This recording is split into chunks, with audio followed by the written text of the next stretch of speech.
سلام بچه‌ها، امیدوارم که خوب باشید. امروز قرار 5 تا حرف سا، شی، سو، سه، سو رو با هم دیگه یاد بگیریم. تا آخر این ویدیو همراه هم باشید. اگه که آماده اید بریم که شروعش کنیم.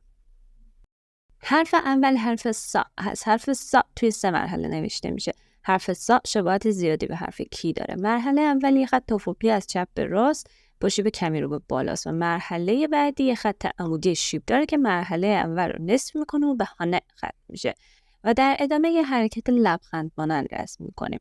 سا هم مثل کی توی فونت ها ممکنه به هم چسبیده نوشته بشه که درستش جدا از هم نوشتن هست. حالا یه بار دیگه این حرف رو با هم دیگه میبینیم. حرف بعدی حرف شی هست. حرف شی توی یه مرحله نوشته میشه. یه خط عمودی در قسمت چپ رو به پایین بکشید و بعد اون رو به سمت راست خمیده کنید و در انتها مدادتون رو رها کنید. یه بار دیگه ببینیمش. حرف بعدی حرف سو هست. حرف سو توی 2 مرحله نوشته میشه. مرحله اول یه خط افقی از سمت چپ به راست است. مرحله دوم از بالا شروع شده، رو به پایین رفته و در وسط یه چرخش داره و دوباره رو به پایین خمیده میشه.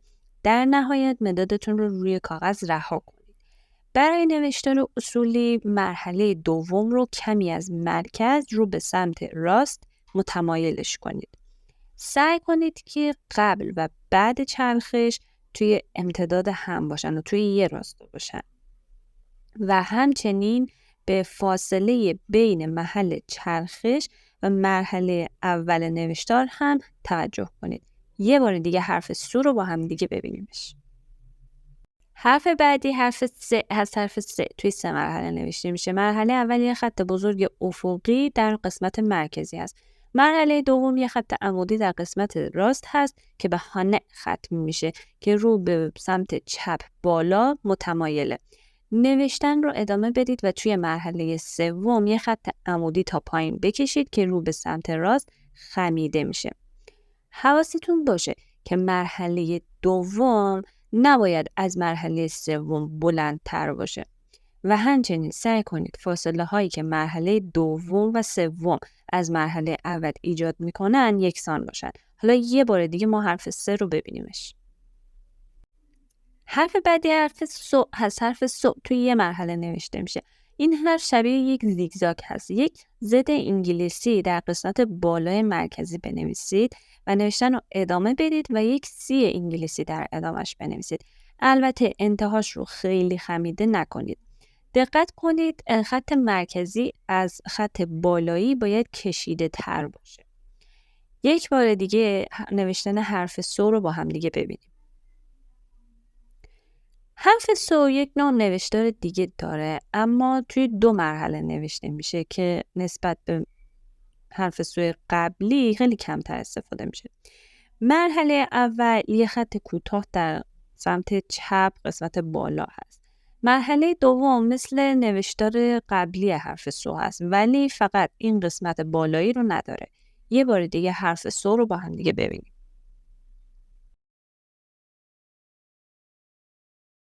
خب درست مثل درس قبلی حروف سا، شی، سو، سه، سو هم با اضافه کردن داکتن تبدیل به حروف جدیدی میشن. حرف سا با اضافه کردن داکتن تبدیل به حرف زا میشه.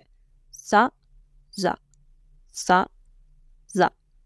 حرف شی با اضافه کردن داکتن تبدیل به حرف جی میشه. شی، جی، شی، جی. حرف سو با اضافه کردن داکتن تبدیل به حرف زو میشه. سو، زو، سو، زو. حرف سه با اضافه کردن داکتن تبدیل به حرف ز میشه. سه، ز، سه، ز. حرف سو با اضافه کردن داکتن تبدیل به حرف زو میشه. سو، زو، سو، زو. خب توی این بخش میرسیم به واژگان و با حروفی که تا اینجا یاد گرفتیم کلمات جدیدی رو میخونیم.